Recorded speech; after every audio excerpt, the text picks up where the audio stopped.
வணக்கம். எல்லோரும் சுகமா இருப்பேன் அப்படிங்கிற நம்பிக்கையோட இந்த vlog ஆரம்பிக்கிறேன். தீபாவளி சூப்பரா மெமரபிளா எல்லாருக்கும் போயிருக்கும். எல்லாரும் ரொட்டீனுக்கு திரும்பி இருப்பீங்க. ஸ்வீட்டு காரம் அப்படின்னு ஹெவியா சாப்பிட்டு நம்ம நாக்குக்கு இப்ப சப்பு கொட்டுற மாதிரி ஏதாவது பத்தியமா தேவைப்படும். அதுக்கு தானே நான் வந்திருக்கேன். இந்த ரெசிபி ஒரு பாட்டி காலத்து ரெசிபி, குழம்பு ரெசிபி. ரொம்ப சிம்பிள் ஆனா வெரி டெலிஷியஸ் அண்ட் ஹெல்த்தியான ரெசிபி. இது எனக்கு மாமியார் சொல்லி கொடுத்தது, அவர்களுக்கு அவர் மாமியார் சொல்லி கொடுத்தது. அப்ப எவ்வளவு வெயிட்டான ரெசிபின்னு பாத்துக்கோங்க. சரி, சஸ்பென்ஸ் போதும். என்ன பண்ண போறேங்கிறத சொல்லிடுறேன். நான் இப்ப பண்ண போறது கமலா ஆரஞ்சு குழம்பு. இதோட இன்கிரீடியன்ஸ முதல்ல என்ன அப்படிங்கறத பாத்துருவோம். அதுக்கப்புறமா செய்முறையை பார்ப்போம். வாங்க. கமலா ஆரஞ்சு பழம் 2 பழத்தோட தோலை இந்த மாதிரி பொடியா நறுக்கி எடுத்துக்கணும். இந்த மாதிரி பொடியா நறுக்கினா சின்ன குழந்தைகளுக்கு வாயில அமிட்டாலும் கசப்பு தெரியாது. அடுத்து கடுகு 1 டீஸ்பூன் எடுத்துட்டு இருக்கேன். அடுத்தது வெந்தயம் 1 டேபிள் ஸ்பூன். இதை வறுத்து பொடி பண்ணி எடுத்து வச்சுக்கணும். அது பண்ணும்போது எப்படின்னு சொல்றேன். ஒரு பெரிய எலுமிச்சம் பழம் சைஸ் புளிய நல்லா கரைச்சி வச்சுக்கணும். அதுவும் நல்லா கெட்டியா கரைச்சி வச்சுக்கணும். குழம்புக்கு மெயின் காரம் தரக்கூடியது இந்த பச்சை மிளகா. 4 பச்சை மிளகாவை பொடியா நறுக்கி எடுத்து வச்சுக்கலாம். அடுத்தது கட்டி பெருங்காயத்தை நல்லா வெந்நீர்ல ஊற வச்சு எடுத்து வச்சிருக்கேன். இந்த மாதிரி பத்திய சமையலுக்கு இதுதான் உகந்தது பவுடர் பெருங்காயத்தை விட. மஞ்சள் பொடி 1 டீஸ்பூன், உப்பு தேவையான அளவு. நல்லெண்ணெயில தான் இந்த குழம்பு பண்ணணும். இப்போ நம்ம செய்முறைக்கு போயிடலாமா? ஸோ குழம்பு பண்ண ஆரம்பிக்கிறதுக்கு முன்னால நான் ஏற்கனவே சொன்ன மாதிரி வெந்தயத்தை ட்ரை ஃப்ரை பண்ணி எடுத்துக்கணும்.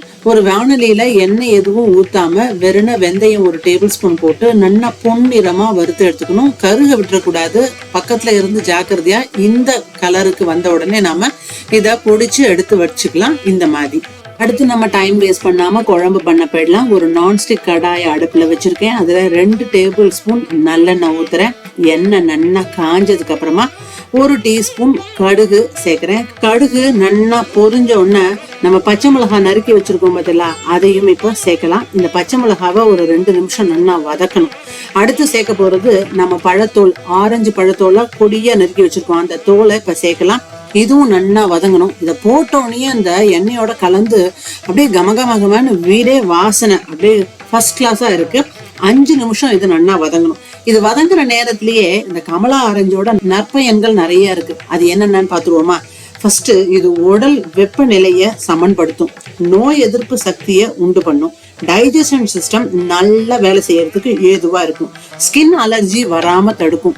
அப்பா, இந்த மாதிரி அவ்வளவு ஹெல்தியான ஒரு டிஷ்ஷை தான் நம்ம பாட்டி காலத்துல எல்லாரும் செஞ்சு சாப்பிட்டுருக்காங்க. ஸோ பேசிண்டே பாருங்க, ஜம்முன்னு இது வதங்கி எடுத்து இப்போ நல்லா வதங்கினதுக்கு அப்புறமா நம்ம புளி ஜலம் கரைச்சி வச்சிருக்கோம் பார்த்தீங்களா, அதை இப்போ சேர்க்கலாம். ரொம்ப நீர்க்க கரைக்காம கெட்டியா புளி ஜலத்தை கரைச்சிட்டா ரொம்ப ஈஸியா இந்த குழம்பு பண்ணிடலாம். ஸோ அதை ஊத்தியாச்சு. மேற்கொண்டு ஒரு 1/4 டீஸ்பூன் மஞ்சள் பொடி சேர்க்கிறேன். இப்போ குழம்புக்கு தேவையான அளவு உப்பையும் இப்ப சேர்த்துடலாம். அடுத்து நம்ம பண்ண போறது பெருங்காய ஜலத்தை ஊத்த போறோம்.